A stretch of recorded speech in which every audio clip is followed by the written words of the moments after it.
Where shall the Mahdi appear from? This indeed is a very deep question, and there are different sets of ahadith describing where he shall appear from. One set of ahadith describes that a group of Muslims shall march from the east. In one narration, even the land of Khurasan is mentioned. And these ahadith all predict the appearance of an army from the east, riding and marching with black flags, and they shall have within them the Mahdi. Now, some of the famous muhaddithun, scholars of hadith, rejected all of the ahadith that mention the black flag, and they felt that these were fabrications done by the sympathizers of the Abbasid Empire. This is because the early Abbasid revolutionaries used the symbol of the black flag in their fight against the Umayyads, and they eventually won. Now, there is no doubt that many unscrupulous people put into fabrication a hadith praising the Umayyad dynasty, praising the Abbasid dynasty, and so on and so forth. However, we do not reject a hadith merely because of such suspicion. Rather, now in retrospect, we can easily state that the Mahdi was not from the Abbasids. And the fact that the Abbasids used the symbol of the black flag does not necessarily mean that the ahadith describing the black flag is weak. In fact, quite the contrary. We can twist this around and say the very fact that the Abbasids used the black flag was because they knew of this belief amongst the Muslims that the Mahdi and the army of the Mahdi will have the black flag. So they took advantage of this hadith and they wished to prove that they were marching from the east with the black flag. However, they were not the promised army of the Mahdi, and just because they used the black flag does not mean that the ahadith about the black flag are da'if. Rather, the correct opinion is that the ahadith of the black flag are at least hasan li ghayri, at least hasan in light of other evidences, and this is the opinion of many scholars of the past and present, such as Imam al-Dhahabi, the famous scholar of hadith, such as Ibn Kathir, the historian and muhaddith, and of course in our time Shaykh al-Albani as well. Some of the ahadith that mention the black flag are that which has been narrated in the Sunan of Ibn Majah and also in the Mustadrak of al-Hakim, where Thawban radiyallahu ta'ala an says that the Prophet sallallahu alaihi wasallam said, "Three people shall fight over your treasure. Each one of them is the son of a Khalifa. And then none of these three shall be the victor. Then black flags will appear from the lands of the east, and they shall fight and they shall kill you like no other nation has been killed." In other words, there shall be a time of great trial and bloodshed.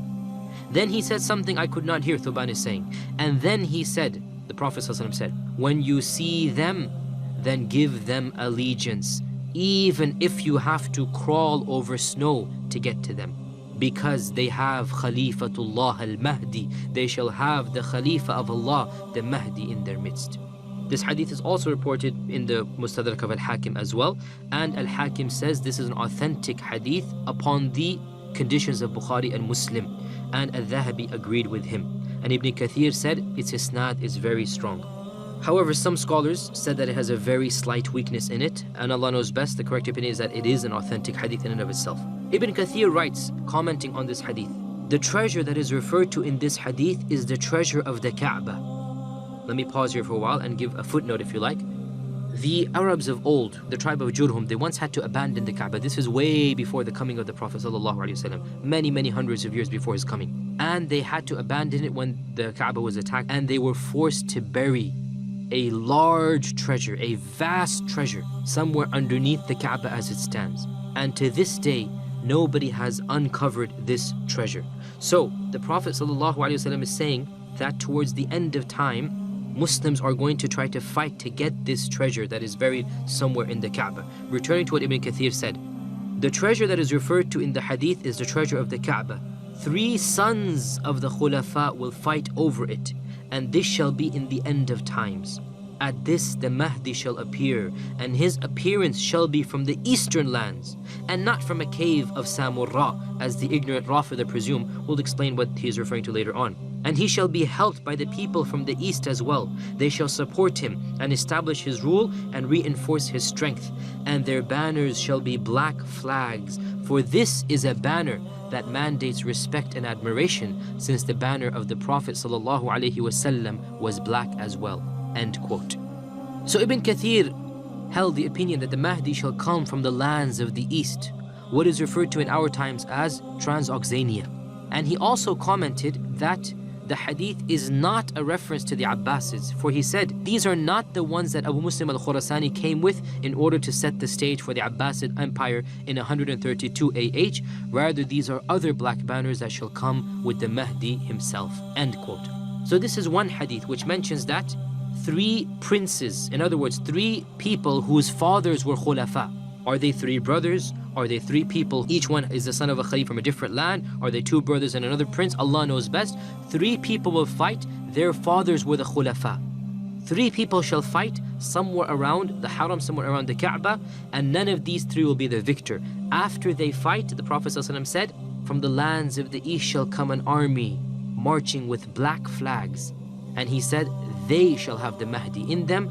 If you even have to crawl over snow to get to them because the Mahdi will be there. And this hadith in and of itself is Hasan, insha'Allah ta'ala. There is another hadith which is weak, and it also mentions the black flag.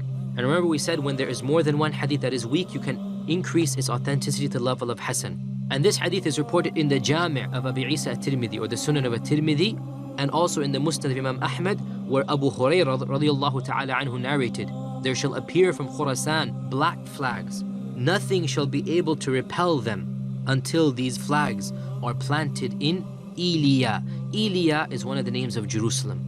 So in this hadith it is narrated that black flags shall appear from Khurasan, armies carrying black flags. Nobody shall be able to defeat them until they plant their flags in Jerusalem. At-Tirmidhi said this hadith is gharib, and this is one type of reference from At-Tirmidhi that the hadith is weak. And in its chain is Rishdin ibn Sa'd. Al-Hafidh ibn Hajar said Rishdin ibn Sa'd is weak. And likewise, other scholars also agreed that one of these narrators is weak. Therefore, this chain is weak and it cannot be taken as an evidence in and of itself. Khurasan is the name given to the land that stretches in our times from modern Iraq to the borders of India. It covers the countries of Uzbekistan, Turkmenistan, Iraq, Iran, portions of Afghanistan. This is what was called in the past Khurasan. And this is what the hadith is referring to. As we said, it has a very slight weakness in it. Yet another hadith mentioning the black flag is a very long hadith narrated in the Sunan of Ibn Majah from Abdullah bin Mas'ud radiyallahu ta'ala an. And the phrase in it that is of relevance, he said that the Prophet sallallahu alaihi wasallam said, and then shall come from the east, al-mashriq, groups of people carrying black flags. And the hadith is a very long one. This hadith is clearly weak. It has in its isnad Yazid ibn Abi Ziyad. Yazid ibn Abi Ziyad is, if you like, a famous, or to be more precise, an infamous weak narrator of hadith. Waki' ibn Jarrah, the famous scholar of hadith, said this hadith has no basis to it. And Imam Ahmad, commenting on Yazid ibn Abi Ziyad, said his hadith about the black flags has no basis. So Imam Ahmad considered the hadith of the black flags to be da'if. However, these are now 3 hadith. The first of them, as we said, in and of itself, it is Hasan. The other of them in At-Tirmidhi, it is weak. And the third of them, Ibn Majah, also it is weak. Put together, the concept of the black flags clearly is authentic. The first hadith is authentic in and of itself. Added to that, you have these 2 hadith, both of which are slightly weak. And so the concept of the black flag appears to be authentic. And we can state for certain that of the signs of the Mahdi shall then be the coming of the black flags. As we mentioned earlier, some of the famous scholars of the past considered these hadith to be weak, and of the reasons given, not the sole one, was that the Abbasids used black flags as their banners in order to give the impression that they were this promised army from the east. However, as we said, we can look at this in the exact opposite light and say, why did the Abbasids want to give this impression? Because they knew of the existence of these hadith. And so in reality, the historical fact that the Abbasids came with black flags could actually lend credence to the ahadith of the Mahdi carrying the black flag. There is no doubt that the Abbasids did not have the Mahdi amongst them, but they hoped and they desired that he be amongst them, and that is why they used this concept of the black flags. Additionally, the concept of the black flags was invoked even before the coming of the Abbasid dynasty. It is reported in the famous history book of At-Tabari, Tarikh al-Rasul wal-Mulk, and also Al-Bidayah wal-Nihaya of Ibn Kathir, that one of the rebels against the Umayyad dynasty by the name of Al-Harith ibn Surayj claimed to be the Mahdi. And they say he took a black flag as his banner. Al-Harith was killed in the year 128 Hijrah, and he started his preaching over a decade before this, way before the Abbasid dynasty started its preaching in the Umayyad times. Therefore, there is clear historical evidence to support the claim that the concept of a black flag was linked to the appearance of the Mahdi, even before the coming of the Abbasid dynasty.